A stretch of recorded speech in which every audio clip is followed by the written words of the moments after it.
Magandang tanghali po sa lahat. Tayo nagbabalik po dito sa ating YouTube channel po, Samuel Soriano TV 29 po.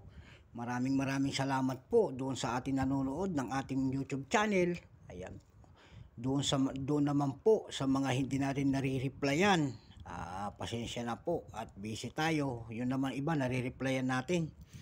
Kaso nga lang hindi natin maiiwasan ang sa kalakaran ng ganito, yung hindi natin nabibilihan, nagtatampo kung ano sinasabi sa atin. So okay lang po 'yun. Wala namang problema po 'yun. Ang pag-usapan nating coins ay nandito po sa ating harapan. Ayan.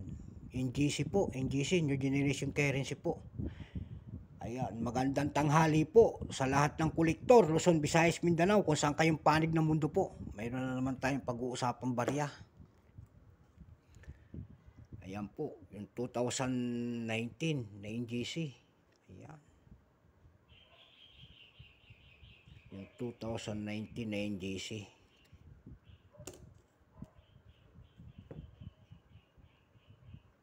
Bago tayo magsimula sa ating talakayan, kilalanin muna natin ang coins na ito. Issue Philippines. Period Republic 1946 up to date po. Type Standard Circulation Coins. Years 2017 hanggang 2020. Value 5 pesos po. Currency piso 67 up to date po. Composition nickel plated steel. Ayan. Yung mga bago nating coins na mga magnet po yan. Ayan. Kaya pag nabasa yan, yan po ay kinakalawang. Ayan po, kasi pinag-uusapan kahit sa sulok ng FB page, ayan, mapa-YouTube man, kung ano-ano ang kanilang sinasabi na mahal ang mga NGC coins. Ayan po. Kaya ang composition, nickel plated steel, mayroon pong bigat na 7.4 grams. May haba itong 25 mm po. May kapal po na 2.2 mm, shape round. Orientation po, medal alignment number N-131048, reference number KM-302. Ayan. Yung nasa kanyang likod po ay tayabak. Ayan. At andyan si Andres Bonifacio sa pinakababa. 5 pesos, Republika ng Pilipinas. Pag ikot natin, andyan po ang tayabak. Ayan. At ang logo ng Bangko BSP, Bangko Sentral ng Pilipinas, yung bagong logo. Ayan. Dito sa 2019 po ito na NGC po ay 26% ang nilabas. Mayroon din itong frosted 1.9%. Percentage lamang po ang inilalabas. Sabi ko parati sa ating vlog, mga NGC yung mga ginagamit pa. Ayan po. May frosted po nito. Ayan. Makikita nyo yung iba. Makikita nyo rito pros. Kumikintab. Ayan. Ayan. Tinatawag nilang pros. Samantalang dito ordinary. Pagkatalikod pros.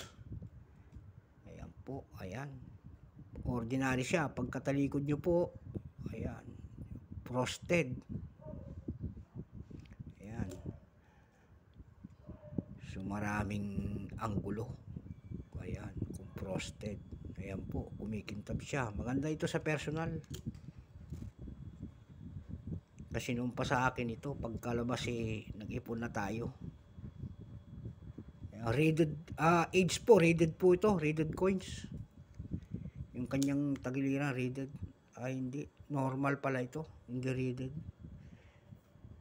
19% po, 26%, 2019. Mayroon na pong presyo doon sa ating appraisal price. Ayan, tinatawag nila. Nagraduhan na ng Bangko Sentral po doon sa ating mga online selling. Appraisal price. Yung kanyang very fine 34, extra fine 57. Ay 37. Yung kanyang almost uncirculated 37. Almost uncirculated po 51 pesos. Ayan po. Yung 2019 ito na frosted, kung tawagin nila, walang price appraisal. Wala silang maipakita na presyo, kasi pag tinitingnan natin to, frosted po ito, yung nasa likod niya. 1.9% lamang po yun, frosted reverse. Ayan. Dumako naman tayo dun sa kanyang online selling po, kasi may mga presyo na. O yun. Doon sa ebay.com po, mayroon tayong nakita doon $8 at saka $0.75. Ayan po. At saka doon sa carousel po, ang 2019 nito Ayan, may nakita tayo doon. Kung tawagin niya, double edge. Ibig sabihin, mayroon siyang error coins. Binibenta po doon na 5,000 per piece. Ayan, kasi dito sa ating NGC, marami po na error coins kung tawagin nila. Puros error coins ang nakapaskil doon sa ating carousel. Mayroon din nagbebenta doon, error coins, 1,000. Ayan. Mayroon ding double mint mark. Ayan, 10,000 naman yun. Napakamahal yung benta naman niya. So, hindi natin hinuhusgan yun kasi sa kanya yun. Nakapasok siya sa carousel. Pasok siya sa carousel kahit anong presyo nang gusto niyang sabihin dun sa kanyang coins. Wala tayong magagawa kasi sa kanya yun. Kahit benta po dyan ng 20,000. Ayan. Kung nabili naman yun, swerte niya. Ayan po. Kasi sa kanya yun. Malaya tayo magpresyo ng ating mga coins. Kaya nga sinasabi ko, double mint mark yun, 10,000 niya binebenta. Ayan po, year 2019 po yun. Ito po.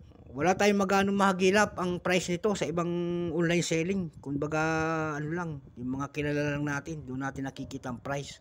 So hanggang dito na lamang po ang ating vlog. Ayan po. At magandang tanghali po sa lahat. Luzon, Visayas, Mindanao, kung saan kayong panig ng mundo po. Ayan.